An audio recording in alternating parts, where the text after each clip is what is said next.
एकंदरीत नातं गोतं काय असते ते मला सांगा, किंवा नातं गोत्याचं का पाहिजे आणि त्याच्यामुळे काय होतं हे मला माझ्या जीवनामध्ये समजलं. त्याच्या आधी माझ्यावर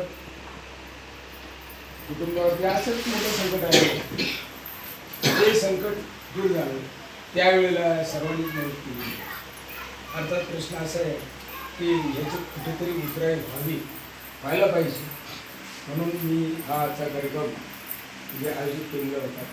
आता ह्याच्यामध्ये मला माझ्या पद्धतीने जे काही एकंदरीत करायचं होतं ते मला करता आलं नाही म्हणण्यापेक्षा मला प्रतिबंध झाला.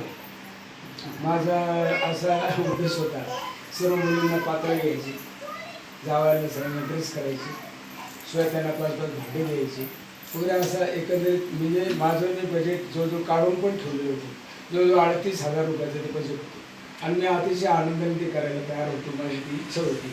आणि शेवटी प्रकार असं होतं की मी एक असा विचार केला की हा धोंडा आहे, याच्या पुढे 3 वर्ष मी धोंडा आहे. आज मी या परिस्थितीत आहे.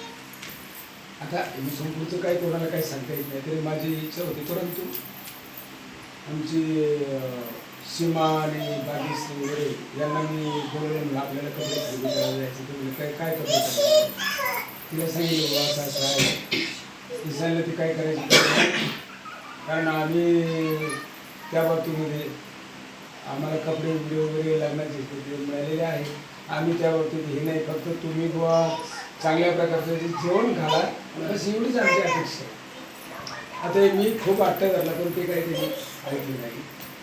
ठीक आहे म्हणलं. मग आमचे नातू ते म्हणले तुम्ही असं करा, सगळ्यांना एक अन्नपूर्णाची ते देवीची मूर्ती तुम्ही द्या सगळ्यांना, कारण अद्याप आपण कोणाला दिलेलीच नाही. आपल्याकडे ती प्रथाही नाही. पण जिकडे बाहेर लोक ते देतात, पण आपल्याला माहितीही नाही.